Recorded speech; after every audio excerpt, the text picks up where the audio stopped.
पिछले दिनों जब लॉकडाउन लगा तो उसमें कुछ लोग फंस गए थे, कुछ अपनी पत्नी के साथ, कुछ दूसरों के। और हालांकि जिन्होंने लॉकडाउन लगाया उन्होंने अपनी छोड़ी हुई है।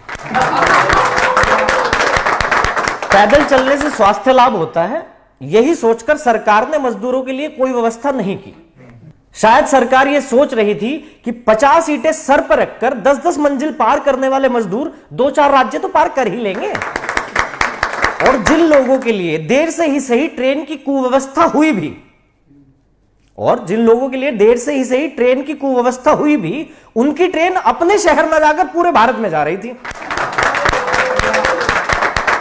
20 लाख करोड़ के राहत पैकेज की घोषणा भी हुई। वो अलग बात है कि 20 लाख करोड़ पैसे नहीं, मजदूरों के कदम थे। नेताओं को बिहार के लोगों के घर पहुंचने की कुछ ज्यादा ही चिंता थी, इसीलिए बसें और ट्रेनें बिहार भेजी जा रही थी। कुछ नेताओं का मानना था कि बिहार में चुनाव है तो इन लोगों का टाइम पर पहुंचना बहुत जरूरी है, दूसरे राज्य के लोग भी अपने यहां चुनाव होने से पहले अपने आप पहुंच ही जाएंगे। बहुत बढ़िया। सरकार का काम अभिनेता सोनू सूद कर रहे थे और नेता अभिनेता का काम कर रहे थे, यानी कि अभिनय। डॉक्टर और पुलिस को कोरोना योद्धा बताया गया। वो अलग बात है कि उन्हें लड़ने के लिए हथियार नहीं दिए गए, क्योंकि सरकार का मानना था कि यूपी पुलिस तो मुंह से ठाई ठाई करके भी काम चला लेती है। बहुत बढ़िया, धन्यवाद। सरकार के पास टाइम पर तनख्वाह देने का पैसा नहीं था, लेकिन टाइम से फूलों की बारिश करने का पैसा जरूर था, क्योंकि सरकार का मानना था कि जो टीआरपी उन्हें फूलों की बारिश करने से मिलेगी वो टाइम पर तनख्वाह देने से कभी नहीं मिलेगी।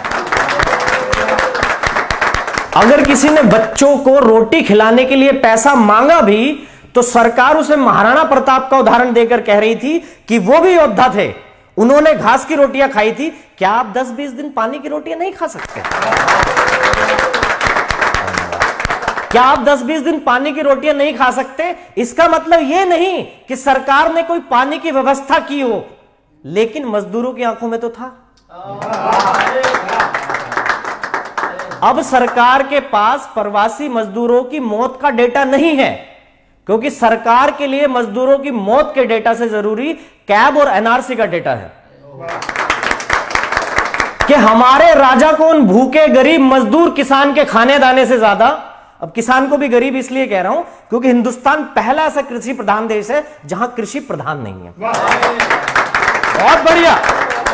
तो हमारे राजा को उन भूखे गरीब मजदूर किसान के खाने दाने से ज्यादा मोर को दाना डालने की चिंता थी। न्यूज चैनल वाले रिया और गांजे जैसे महत्वपूर्ण मुद्दों को इसलिए फूंक रहे थे कि कहीं देश को बेरोजगारी, भूख, बाढ़ जैसे फालतू मुद्दों से धुआं ना उठे। टीआरपी के तवे पर बैठा अर्नब चिल्ला चिल्ला कर डिबेट में फालतू लोगों से राय मांग रहा था, और ये लोग इतने फालतू हैं कि उनके घर में सब्जी क्या बनेगी वो राय भी इनसे नहीं मांगी जाती। महाराष्ट्र सरकार पहले कोरोना से लड़ रही थी और कोरोना से लड़ते लड़ते अचानक वो कंगना से लड़ने लगी। उनके लिए कोरोना को मार भगाने से ज्यादा कंगना का घर गिराना जरूरी था। और आखिरी पंक्ति रख रहा हूं, अभी जो हाथरस कांड हुआ उसके लिए आप सब लोगों को पता होगा कि योगी जी के पिताजी का अंतिम संस्कार हुआ तो लॉकडाउन के दौरान, लेकिन योगी जी उसमें शामिल नहीं हुए थे। तो इस व्यंग लेख की यात्रा यहां समाप्त कर रहा हूं, मुझे विदाई देना। कि योगी जी भले ही अपने पिता के अंतिम संस्कार में शामिल ना हो सके हों, लेकिन कुछ लोगों को शक है कि यूपी सरकार हाथरस की बेटी के अंतिम संस्कार में जरूर शामिल है। धन्यवाद। जय हिंद।